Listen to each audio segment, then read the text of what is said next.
Yeah, I love this light though. You like the light? It's so warm. It doesn't like help that much though, because the sun is so much like brighter. I know, but it does get aesthetic. That's one thing I don't like. Yeah. Sorry. Anyway. Okay, you're good. All right, this is The Right Track with Brad. This is episode 2. I'm really excited I get to do this because, again, love having conversations with people. I think it's really crucial to have these conversations. A lot of them are personal that you just want to kind of keep to yourself, but I'm intending to kind of spread something here of like, for the sake of creation, like it's just fun to create something even if it's not like super high quality. But anyway, this is Jeff Schlabach. Yeah, you got it. Oh yes, I got it. I was just gonna ask, how, like, where does your last name originate from? It's Switzerland, Germany. It's southern Germany, I think. It's just like, it's always good all the time. Every time I say it, you gotta spell it out. It's just always a really complicated thing to go through, but yeah. And you speak another language too. Yeah, I speak German.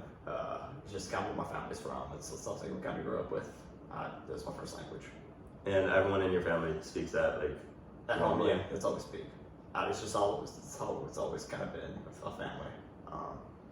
But no, I never really think about it. It's weird if you grew up with it. It's just kind of what you grew up with. Yeah, it's because when it's something that like you're so used to, you probably don't even think twice about it. Yeah, it's just one of those things. You just don't really think about stuff that you've always just kind of been there. Mm-hmm. That you just never like recognize until like, I mean, obviously I grew up and I was like, oh, this isn't normal. People don't do this normally. Yeah. No, I heard you answer a phone call one time, and I was like, bro, what is he saying? Like, I don't know what you're saying. Yeah. But yeah, that's cool. So you have some siblings. Your youngest sister comes here because we go to the same college. Yeah. Your youngest sister does, and well, one thing I kind of noticed about like with college that there's 3 types of people. I would say not types of people, but like involvements with school. If you go to like a college, you do like something with music or theater, or choir, or you might do a sport, like that's what I do, or you have a job. You have a job. Right. For me, for my situation with being an athlete on the cross country and track team, and for someone who might do something with theater or music, it kind of helps that it's through the school. Right. So like time management's a little bit easier, I would say, because things are kind of built around classes. But for having a job, like we know having a job doesn't go around. Doesn't go around school. So if you want to tell me like about your job, like how you started with it and how that kind of affects like your school. Right. So with my job, like I work 3 days a week, 8 hours.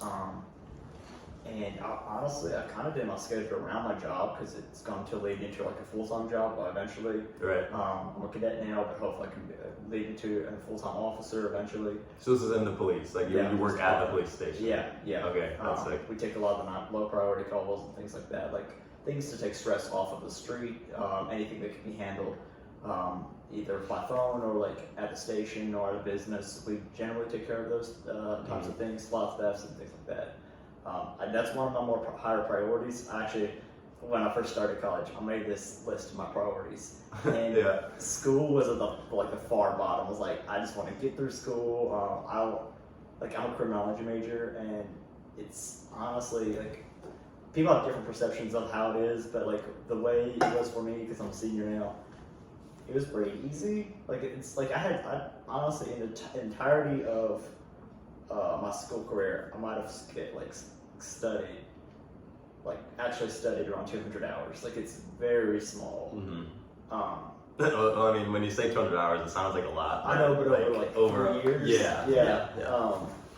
And I don't know why it's that way. It's just like I'm not a genius, and it kind of reflected my grades. I got all B's, but yeah, like in terms of time management, school was always never really that much a priority, and like it's definitely showed more recently in terms of like there were times when I had to like adjust pretty crucially, like in terms of, like, totally. Through, and you're looking at your grades, I'm like, oh, I gotta fix this. But yeah, it's definitely time management has been a thing I've definitely had to learn through school, and then also have a ton of siblings and like 2 little siblings, and my parents are gone all the time, so sometimes I gotta take care of them as well.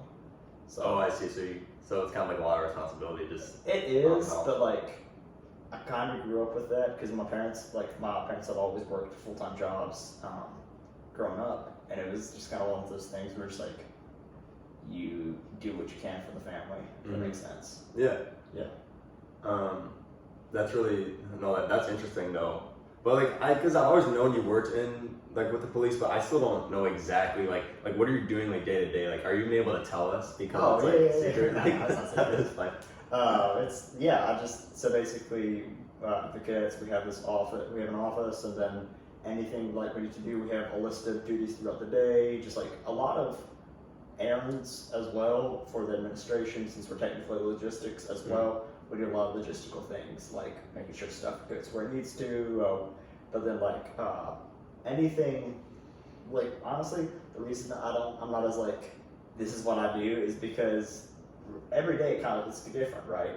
Because like I'll always be taking like low priority reports and things like that. I do some investigations for those reports, but like beyond that, I might spend a day at the range, or I might be helping someone all day. We've helped detectives like look for stuff in fields, and just like there's so much different stuff that like I love it. I've been doing it for 2 years now, or 2.5 years, and like it's definitely a big part of my life in terms of just like because that's what I want to do long term. Yeah, it's gonna be your career. Yeah, so it's definitely something I was really blessed with in terms of the opportunity to like grow in that field. So definitely. So it's kind of like the classic like. Since you guys are more of like the intern, like rookie sort of thing, it's like they're making you do the the lower end jobs. Is that how it is, or is it more of like trying to get the variety of everything? So you're kind of grasping a lot of different ways of training. It's definitely the first one.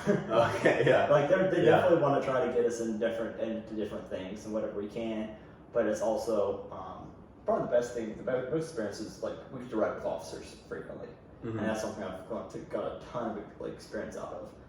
Because we've been able to help them whenever we can while we're riding with them.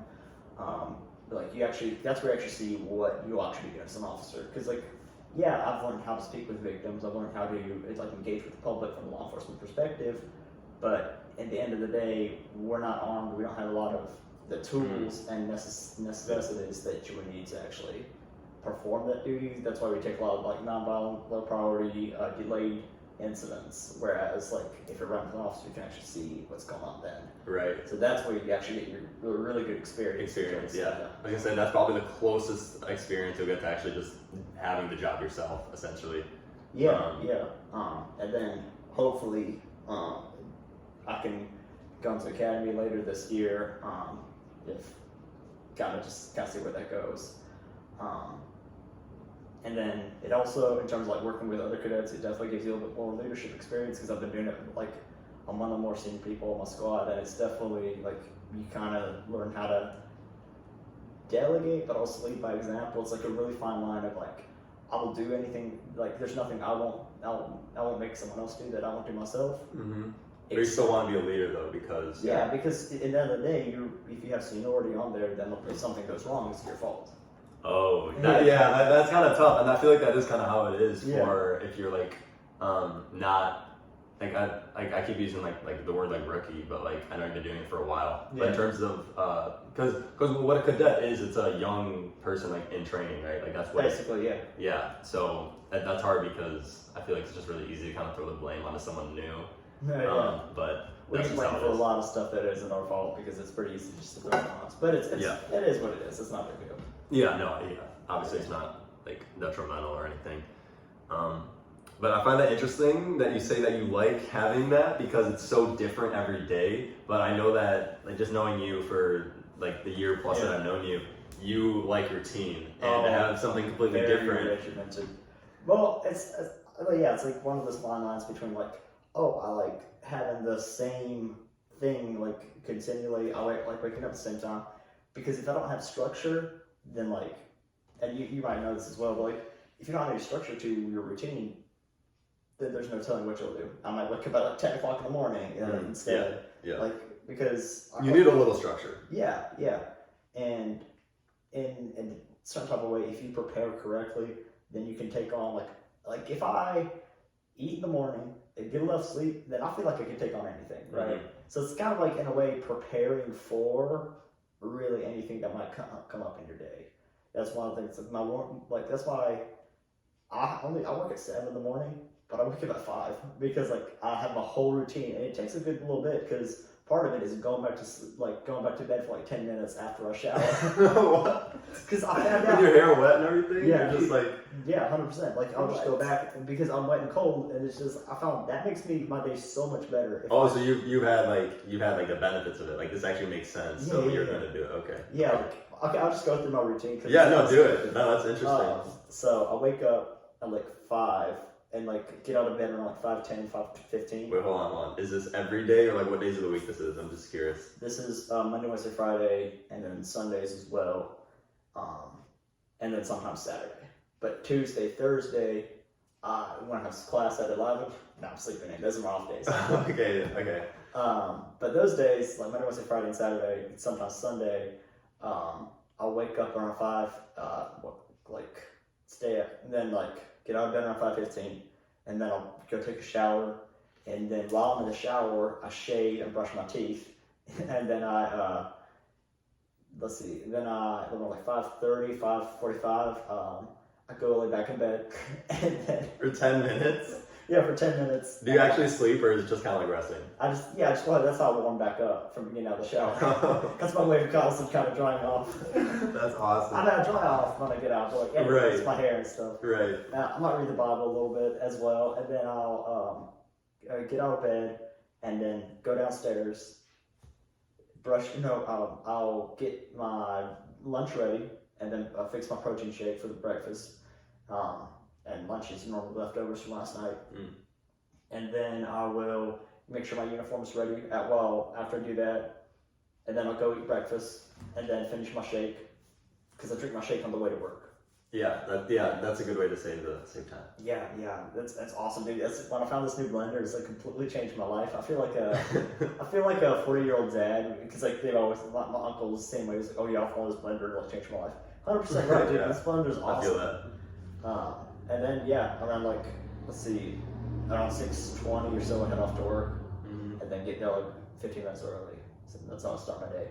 And like if I do that like on a good day, the rest of the day is awesome. If I start my day, like it's that's like something like your parents always tell you, but it's like 100% true. Like I didn't expect it to be like so successful, but me 2 years ago could never imagine waking up at 5 in the morning, but now it's like awesome. Yeah. Well, that's kind of leads to like my other question with that is like, what time are you going to bed? Around 10 o'clock or 11. Okay, so you're still getting 6 or 7 hours. Yeah. Yeah. I might be dead today because I went to bed around like 12:40. Yeah. I didn't do much yesterday. It was my Saturdays have become my off days, whereas Fridays used to be. And I didn't do that much yesterday. But anyway, yeah. That's my morning routine. I guess I thought you had an interesting point when you said like every 3 people, like everyone at school has like something. There's 3 different types of people. Yeah, I would say there's 3 types, and then there's someone who like just does school and maybe they don't have a job or anything, which is I'd say is more on the rarer side. But yeah, I feel like everyone's doing school, and then like one other big thing, and then everything else is kind of like social activities, like maybe a club or just attending like different events. Yeah. But it feels like it's like not that these percents are like accurate, but say it's like 40% school, 40% of your other thing, and then 20% of everything else. Like I kind of look at it like that. Like there are 2 big things, and then like the rest are smaller. That makes sense. But yeah, what were you gonna say about it? So like my whole family's been like that because like I'm the 3rd in line to go to school. My sister's also like I said, younger sister. So there's been 4 of us siblings that all went to Western, and so it's my sister and my brother, older, they were both biochem, and they were very just academic and research focused, and that was their big thing. It's like research, and like doing well in school and stuff. Except like my older sister, she tried taking on like working at the med center as like a registration and then research and stuff, and like it's like if you had percentages, she was at like 130. What? Yeah, like she was doing like yeah, it's like it was like an overdrive because like you're sacrificing your sleep. You're sacrificing something. You can't just work yourself to death. But yeah, she had to take a step back for a second because like sometimes you can load on way too much. So I feel like most people have like one big thing that they focus on, and then some people are just like just straight on, just like want to do well at school, just like Mhm. full on academics. Mhm. And then, yeah, they're right. That is rare. Like, Yeah, because when people have a job, they might have like a simpler one to explain, like, oh, I work at Walmart. yeah, But I don't know many people that are like doing like a job like what you're doing, where it's like it's literally for your career. Like that's actually what it's going for right now. yeah, Because people will be doing internships, but it sounds like you're actually like getting paid for this job. This is what you're Yeah. doing right now. I just found it pretty interesting that you get to do a job like that. And I know you want to do that for a long time because kind of like the routine thing. Like you want to stay with it. You want to like grow in that, right? yeah, yeah, absolutely. And also, that's a big reason I stayed at home because I grew up in Bowling Green, and it's like not a lot of my friends like stayed here as well. So that's definitely been something like where everyone else kind of moved away. And it's like, wow, like I would never expect myself to stay here Mm-hmm. because I was always like more the black sheep. I was like, I want to get out of here and stuff like that. And now I'm just like, I'm good with this. Like, Mm-hmm. I guess it's kind of a maturing thing. But I was like, I discovered like I'm actually really okay with just that consistency because that's something I didn't really have growing up. It's just like the consistency of like always like staying with something, if that makes sense. Yeah, yeah. But yeah, definitely. And I don't think that's settling for less either. I think there's a lot of things that people want to do in their life, like I want to do this, I want to do that, and then like when you get older, you kind of realize that like you can't do everything, or like the things that you want to do are like maybe just like way too big. But in the sense of like I think a lot of people wherever they grow up, they want to move. Like I know a lot of people just want to move. Unless like they're fine with where they are because of like family, or maybe they do live in like a nice state with like weather or whatever it is. Yeah. But I've had to think about that for a lot of things that I've done for a long time. Like, do I want to keep doing this because I've done it for so long, or do I want to like go do something else? So kind of going on going along the lines of like knowing when to quit something, knowing when to move, knowing when to start something. I think there's a lot of it's kind of unclear in having like a fine line of like when or like what should I do. Yeah.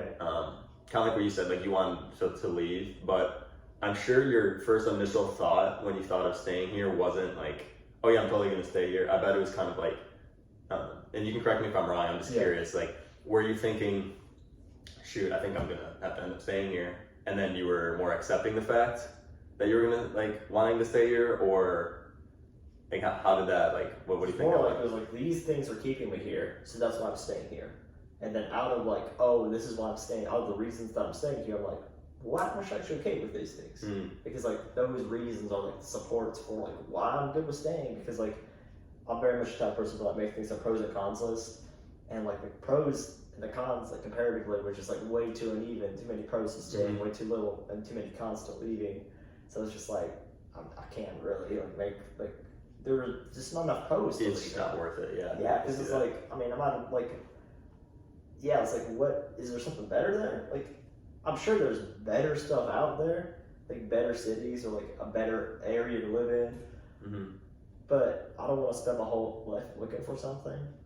Because that's what my whole family, like, that's how some of my, like, people in my family were growing up, is like, I have family that they moved out to Pennsylvania from Kentucky for a church. Just for a church? Just for a church. Oh, wow. Okay, so like, did they know anything about it, or? They went a couple times and they were like, oh, we totally love this. And then they were like, oh, we just a couple times and they went? Yeah. They stayed there like a month and they were just like, okay, I think we like this. And they moved their entire family up there. So now half of my extended family lives in Pennsylvania. And they don't even go to the church anymore. What? Yeah, and they're just like, oh, you know what, this is what we thought it would be. But now they're up there, and I guess they're good with it. But it's, like, I heard this quote a while back. It's like, I forgot the gist, but the gist of it was just like, make your community where you are. So like, that's kind of what I've tried to do, is like find a community just wherever I'm at, wherever I find yourself. Invest in the people you're around. Like, there's like a common thing of like, oh, like, elevate yourself. Don't be around toxic people and things like that. I get that. Don't be around toxic people. But also, don't think that you're better than everyone else and that everyone like is that the people you're just too good for some people. Like find friends where you are, find community within that instead of just like going off and hunting just like something else. That's something I've definitely had to like I've definitely kind of learned is like you can find awesome people wherever you are. It's not like people in one area are just universally boring. Like no, who's unique and like everyone's unique and everyone's special, and they're kind of everywhere, right? Like if you just like take a minute to watch people are really interesting. Mm-hmm. I don't know, like you've probably noticed that as well. Oh yeah. There's like well, first of all, just saying, I don't think you are just like settling for less, in the sense of saying like you just want to stay here. Yeah. But I think there's a lot of like people think they have to go somewhere else to go start something because they think it's going to be better. But the truth is like it can always be better somewhere else. And like you said, if you're just going to keep looking for it, you might not even like know it. But then there's also the part of like that is part of the risk. Like you might just stay here and might like not like it. But that can go for everything, so there's a lot of like gray area with that. But that's all I want to say about that. Yeah, because it's like, I guess it's kind of going to perceptions. It's like, hey, I mean, sometimes you might find yourself in a really toxic situation where it's like you just need to get out. You need to get away from people like that. That's totally understandable. Like I was fortunate to not be in that like in a bad situation, but I've been in really bad friend groups. So like friend groups where it's just like. Yeah, it's kind of toxic, and like in terms of that, like I definitely just need to like step away from those people, and that made sense. But like what you're saying, yeah, like sometimes there may be better things out there, and like I've always wanted to like just like ditch everything and like move to Europe or like live in. Oh, me too, man. I have so many like fun things of that, like going to like Montana and like living out on a ranch like by yourself, like these crazy things, and like not like I would do that, but. I think everyone has thought of like, hey, what if I just like restarted like off the grid, did this? Have you thought of that before? Or is that what you're saying? Yeah, absolutely. Like just like going off like anywhere and starting a new life. And honestly, if I didn't have things tying me down here, I think tying down is not a good thing. Look. No, I know what you're saying. You have the roots here. Yeah, I have my roots in one place. If I didn't have that, I would leave. But like, kind of like valuing your roots and kind of where you're from. Like I definitely like. Learned over the last couple of years, I was like, that's actually a really good thing because those people often have your back. Yeah, you can't just like ditch everyone who like you kind of grew up with or your family or whatever. But I think I've definitely had those thoughts of like, man, what if I just went like somewhere else? Whether it was like by myself or not, like what if I just like started in a new place? I think it is kind of fun to just like think about that in the sense of like, because you just don't know and it could always be better or worse. But yeah, it's fun to think about those types of things. In high school, I wrote this short story for my creative writing class. It was like about this guy who was an accountant, and he just hated his life. That was the whole story. He was a what? He was an accountant. Like okay. In my mind, that was like the most boring job you could ever have. Just, yeah. I mean, like my uncle's an accountant. He loves it. So like it's in my mind, I was like in 15 or something. So it's the most boring job ever. And the thing is, what he did is like he saved in my story. He saved up all his money. And then he sold everything he had, took all his money over to Angola, and it's an African country, like, you know where that is. Oh, I know. Yeah, I was going to say, you know where that is. He moved over to Angola and started a goat farm there. And just, like, had this massive goat farm, because, like, in terms of, like, how currency works, like, his money was a lot more valuable there. Just of, like, how globalization, like, kind of, system. Because he was, like, in the top 1% if you moved over there.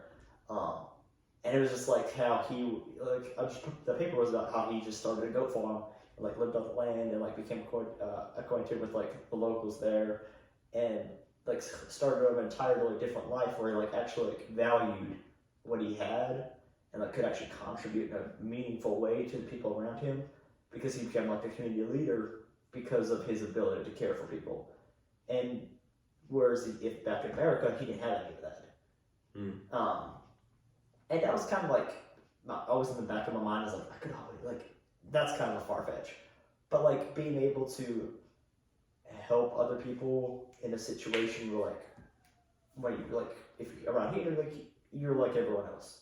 But if you move to another area, yeah, like maybe you had the potential because it's that thing of like, I guess like differing values and like, kind of like being able to actually care for people in that situation, if that makes sense. Yeah.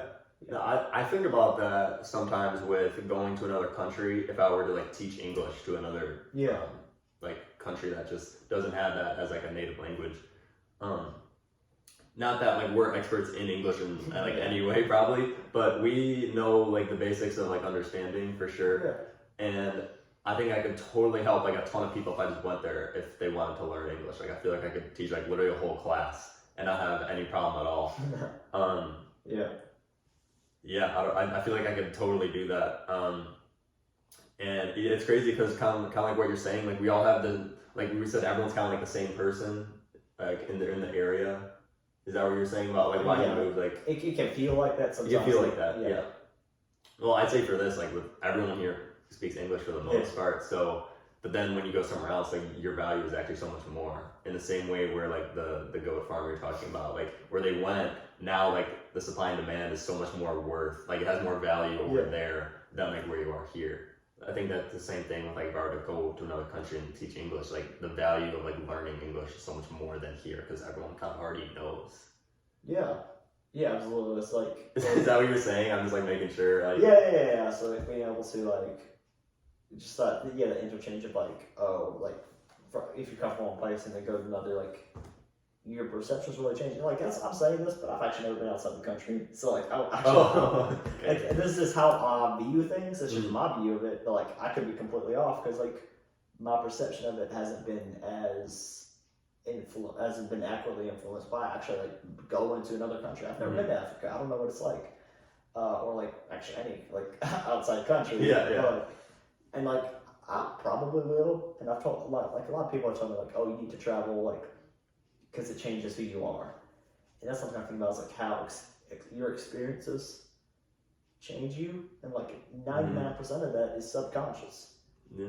Because like you don't actually like actively think about like, oh, how is this experience going to change me as a future person, but like. A lot of those things, just like little things, definitely change who you are. Like 100%. Yeah. 100%. It's the same reason why you'll look back a year later and you'll see how different you were, but like the days don't change. Like it feels like the days don't change very much, but they're actually slowly changing a little bit every day, and in a whole year you're a different person.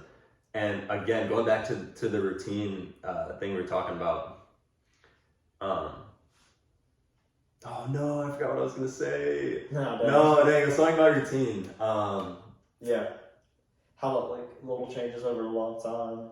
It was something like that. Well, anyway, I did have a question about your routine, like specifically. Anyway, so you said you make.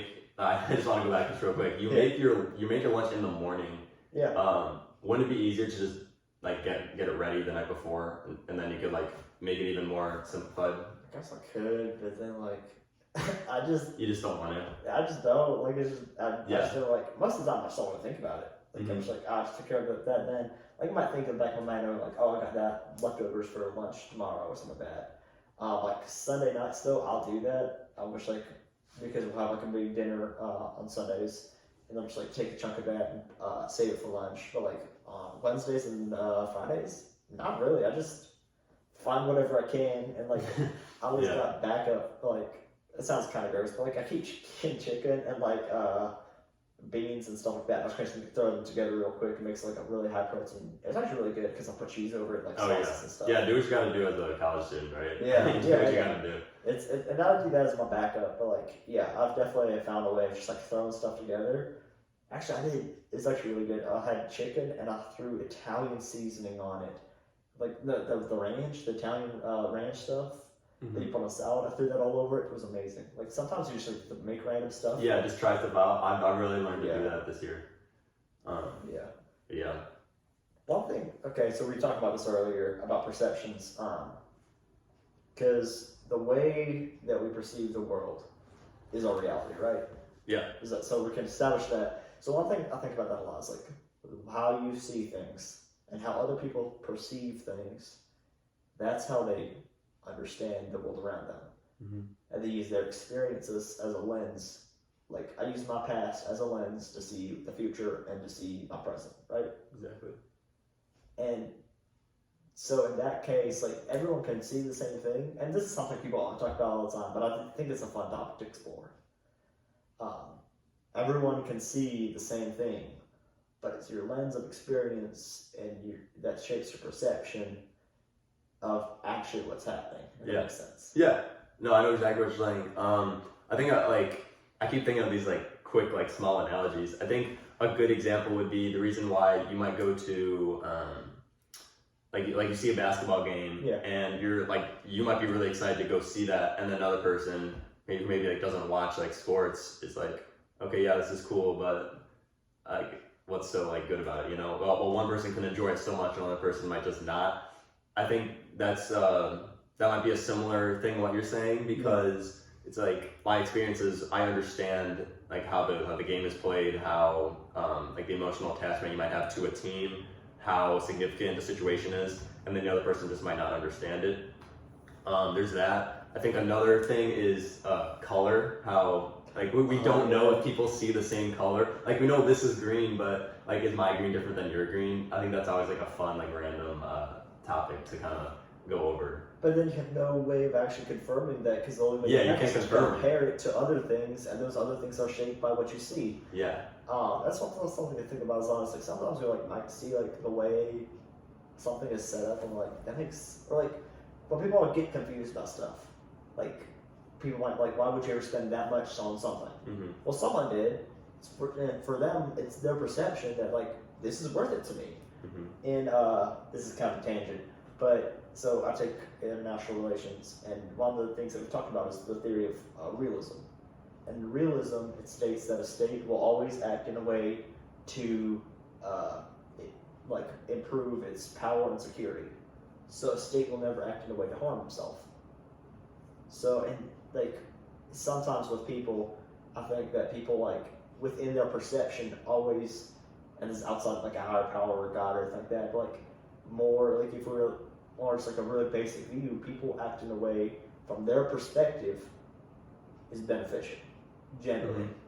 That make sense? Yeah, so whatever you do, you think it's going to be like the right reason or the better option. Yeah, or it's like the theory of like, you never do something you don't want to do. You always do something you want to do.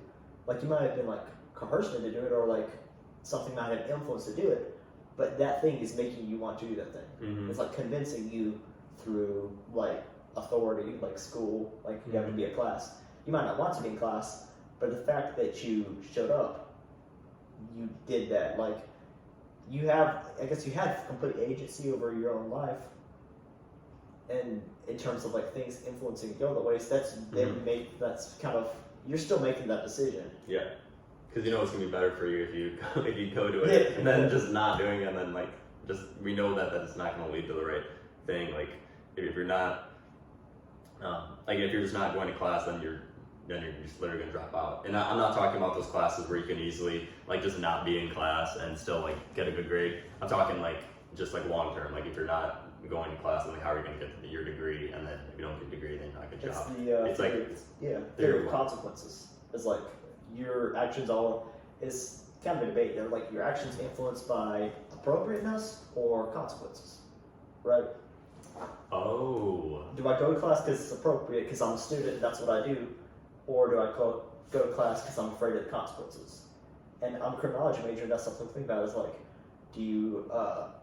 does someone follow the rules because they're a moral person, or because they consider themselves to be a moral person? It's their perception of who they are, so they're like, oh, I'm a moral person, I don't do this thing. Or like sometimes we always hear people say, it's like, oh, I'm a good person, I would never do that. The classic. Yeah. Or he says like that aspect of like, you do that, or do you just say, oh, I'm not going to do that because I could go to jail, Mm-hmm. right? Mm-hmm. So there's this debate of like why people don't commit crime. They like often in criminology we talk about like why something is the way it is, and that's something we talk about a lot. Is like, why isn't everyone a criminal? Like, because like nothing's like 60% of crimes never get reported. Like it's a dark figure of crime, and like those people never really face the consequences for what they do. So if that were the case, like you could see more people do that because it's like, I guess it's the crime of opportunity. But a lot of people won't do that because in their mind, they consider themselves to be a moral person, and they don't just like randomly commit crimes. Does that make sense? Yeah. And I actually just heard this fact the other day where Singapore has the lowest crime rate in like all of the world. Huh. And I'm like, oh, that's weird. Like, why is that the case? And it's because just the culture that they have there is so like honest, I guess. Yeah. And they kind of have built that on honesty. and also apparently there's like cameras like everywhere, so like there's that. Yeah. But also, what was it? Oh yeah, the penalty for crimes are like way higher than say like the United States. I have heard that. So it's like, I mean, you have both aspects there because you have consequences, which is the cameras and the penalties, and then you have appropriateness, which is the culture. Culture, yeah. Because like, there's definitely like crime is often changed, like it's like affected by culture. Because like in the U.S. we have a different culture than like East Asia, where like in East Asia you actually have less crime. My sister is considering going to Taiwan for the summer. They have a fifth of the crime rate, and like major metropolises where you like in America you would consider that to be a higher crime rate, like a fifth of the crime rate of like a small U.S. city. And it was just kind of insane. It's like a very different atmosphere there, and then you could also say what has something to do with like poverty and things like that, because poverty is highly related to crime. But it is a thing about culture as well. It's a very interesting topic to get into, because it's like, where does behavior come from? And you're a psychology major, right? Yeah. So I'm in psychology, so I love like finding out why people, why people do certain things. Kind of like just these conversations I have with people, wanting to talk with people like more often. Like it is just I just want to know. Like it's just interesting to me because the things that I do might be different, and I want to know why based on like your past experience or things that you're doing. Like why is that what you're doing? But yeah, it's just like kind of your thoughts and how. Yeah, it's just interesting. I love learning about the human brain and human body. I've always been interested in that. Absolutely. So, yeah. I guess your psychology, so you think about this a lot, is like nature versus nurture. I think that's people get into all the time. It's like, is what you do influenced by like where you come from, like how you were born, how you were raised, what your parents did, or what you are genetically? And I've always been like a nurture person, like something like you do what you're raised to. It's like nature is just like, A, it feels restrictive. B, it makes people like, I feel like I'm not responsible for the things I do, right? Because it's my nature. It doesn't really make sense to me, but like I've definitely heard arguments for both. Yeah, and like I hate when this is the answer, but the answer is it's both. Like it really is both. I believe it's both. There's no evidence really that supports like fully one or fully the other. There's like situations where it might look like that, but in terms of like all of like humans and I don't know about animals honestly, but for like humans, it's all like it's correlated to both. I would say it could be close to like 50-50 for situations, but then it could also be like 80-20. Like it could be 80% nurture, 20% like nature. But I don't think it will ever be like just one or the other. Like because we know based on like what you're saying, like things that you do impact like your decisions later on, and then the things that you do over and over that creates who you are. Like what you do is essentially who you are to a point. So there's also like technicalities with like how you're wording the situation of like who you are. Like is who you are right now, or what you've been doing like in all of your life, the recent time of your life. So again, it's kind of like it has to be both. It has to be both. I believe that. But yeah, you could definitely lean towards more one side. Like I would say I would lean more towards the nurture if I would like choose one, or based on like my own experience. But then you get into the thing is like, it's kind of deeper, but like, do we even have free will? Oh man, that's a huge topic, man. Think about this, because like, if you say it's like, right, 50% nature, 50% nurture, let's just go from there. 50% of your behavior is affected by nature, and like, who you are genetically, and then like 50% is nurture of like who you grew up to be. So like, if someone else were placed in your exact situation with your exact same background, are they the same person as you? Like I say no.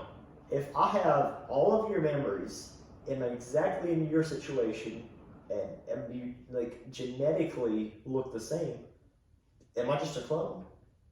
Well, is it the same brain? Like do you have all your past memories going into that like different person? Yeah, like I guess, are you your memories? I don't know, man. This is a deep one. Like I was thought about yes and no. It's another yes and no answer. Because people always say don't take your kids to Like, don't take your 2-year-old to like Disney World, because they won't remember it, right? Oh, They okay. don't have any of those memories. Okay, yeah. That's like, don't waste your money on that. It's like, I mean, yeah, it affects them, like their kind of brain, like in terms of like the growth and things like that. But like, they enjoyed it for that time. Yeah, like, as a 2-year-old, they still enjoyed it. You can say that with everything, like, oh, don't do this, you're not gonna remember it. Like, no, like you have to learn things, you have to like try different things, especially as you're a kid. I don't know if I've asked you this before, but like, if you could have the best year of your life, and then you would forget all of it after the year was over, never happened in your brain. It actually happened, but in your memory and in anything you find, it never happened. But for that year, it was the best year of your life. And then you went back to like your normal life after that year. What'd you do? I think, why would I not do it? Especially if I get to go back to my normal life. Because there's no penalty for doing it. But you lose a year of your life. Oh, you're saying I just lose a year? Yeah. Oh, so I actually like lose that year. Oh, that okay, that's good, because that was actually like a consequence to like if you do accept it. Yeah. So there's no pictures or anything? No, you have no memory. No one else remembers you. Can other people tell you like, oh yeah, you did this, you did that? Other people just thought all your friends and your family thought you were gone for a whole year. So you didn't only miss a year of your own life, you missed a year of everyone's life. No one remembers where you were or anything. They just thought you went like off the grid. Okay, one more. Can I find out what other people did during the time that I was like there? I mean, you can find out, but you weren't there for it. So alright. It's like you have a kid, they turn 7, and you just weren't there for it. You didn't see their first step or something like that. I think I would do it, actually. I think I would too. I think I would. Because it's depressing to think that like the things that happened in the past are me. Because that happened in the past. That was me back then, right? Yeah. So it's like, if I'm like old, am I just gonna be what I was back then? This is crazy. That's bro. why people when they're old, they always talk about like the good old days, because it's like, yes. If you say memories are who you are, then like that's all you would think about. I don't know. It's like, well, that's the other thing. Like, a lot of memories that we have, we don't even remember that accurately. Like, like if you look at eyewitness testimony, like in like court, a lot of people like are just wrong. Like they'll think that this is the person. They'll think they remember all these things, but it's actually just added things into your mind.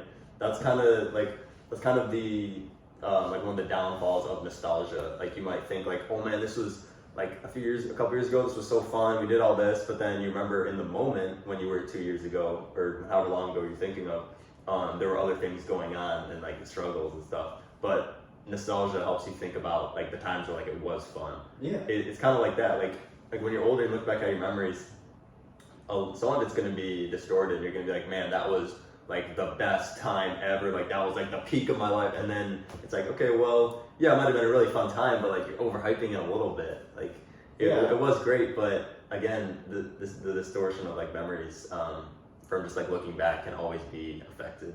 Would you rather be a goldfish where you only remember like the last day, or would you rather just like always be thinking backward and you can never really appreciate the present? Like you would always feel like you would never live at the moment. You always like you would go through your life, and things you like last week would always be so glorious to you, but you would never be experiencing it at the moment. Whereas if you're a goldfish, you don't remember last week, but you're loving it right now. I would say I actually like try to live like that in general. Yeah. I think there's always a sense of you don't want to always think about your past. You don't want to just live there. There needs to be growth. Like even for me, like starting this like right now, like I didn't want to wait to do this. Like I thought of doing this idea only a couple days ago. Yeah. And I'm like, why would I wait? I'd rather just start now. So I kind of have like the short term like mindset of like for things that I want to do that I can start. And I think we actually talked a little bit about this. Like if you don't start now, like you're never gonna do it. Yeah. There's a lot of things that are like that. I'd rather just start now. Like it doesn't have to be like super crazy. Like I just want to just like do this now. And there's a lot of activities that I'm glad I've started doing it because I just wanted to do it. I think in the same way for like the for the goldfish, just remembering the last day. I think there's a lot more freedom and like happiness and like just living in right now than trying to think or trying to replicate or think about the past like way too much, because it sounds like that's what the other option was, and you don't want to do that. One thing I think about sometimes is like, you know how the story of Hans and Gretel when they like leave breadcrumbs? Mm-hmm. Like when I'm in the moment, like I don't take that many pictures, right? Mm-hmm. But I take notes sometimes, like, oh, this is what I did this day, or like this is how my shift went this day. So like if I'm looking back, I'll have all these little breadcrumbs of how my life is going. And like I'll give days ratings, so honestly, if I wanted to like plug my days to computers, I can have like a bar graph. Oh yeah, dude, I've actually thought about doing that. That's so cool. And like just like kind of leaving breadcrumbs for my past, and like if I'm like ever like looking back at like how I've changed, things like that, I'll have all these little breadcrumbs of who I was. But yeah, I'm definitely more like a future oriented and like kind of I tend to be an optimistic person. Who's like very much future and present person. Was like. I might be sometimes too much future oriented over present. Sometimes I'm more in the future, like what I want to do. I see that. Yeah. Well, we've been going for a long time. We're at like 45 minutes. Oh dang.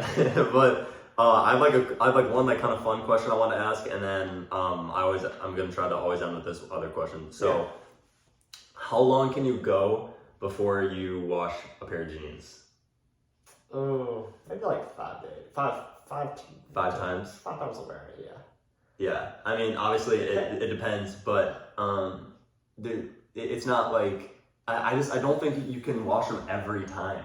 I feel like it's just not worth it to. Maybe more like 3, because I try to be when it comes to my clothes, I try to be a really clean person. Yeah. But like jeans, like you're not like exercising, you're not doing anything. I work with my dad a lot on Saturdays, and like those jeans, they get really dirty, and I wash them every time. That's different, yeah. But like jeans I just wear to school, like maybe like 3 or 4. Yeah. I think I'm the same way. I think I would lean more towards the higher end of it. Yeah, absolutely. Yeah. But yeah, I wanted to end with like what has God been teaching you recently? I think I've definitely learned more about like going off of how people perceive things, try to understand things from other people's perspective, and try to respect like, oh, this is how they view things like that. This is the experience of their life, and this is what they kind of think. Try to like more understand other people's view and be more cognizant of how people think and how my actions are viewed by other people. If that makes sense. Yeah. So it's like put yourself in their shoes. Yeah. Like kind of just like view how stuff is to them. If that makes sense. Yeah. I personally I always use this this thing. It's seek first to understand before being understood. Oh yeah. So if you're, I don't know where that's from. I wish I could like know where it's from, but yeah, it's essentially like especially like if you're in an argument with someone, you want to know like, you want to understand why they think this way before you actually start attacking them and saying like, you're wrong. You want to find out why do they think that, and kind of going back, putting yourself in their shoes. You want to understand before. It's kind of like the slow to anger thing. Yeah. But yeah, no, that's cool. Is there anything else you were gonna add about that? That was kind of what I'm doing lately. So cool. Oh, what are you reading in the Bible? Are you reading anything currently? I'm actually going through Leviticus right now. Oh, tough one. Yeah, I'm in like at church. I'm in the Bible in a year thing. I'm the only like person without a kid there. Like I'm like there's about 15 years in there, but it's I like it. It's definitely something I've been kind of sliding through. Yeah, no, that's definitely a longer one. But yeah, that was episode 2 with Jeff. I'm glad we got to do this. Yeah, I love just like having it rolling. Like I just want to keep doing this. But yeah, this is awesome. I'm glad we got to meet. So yeah, sweet.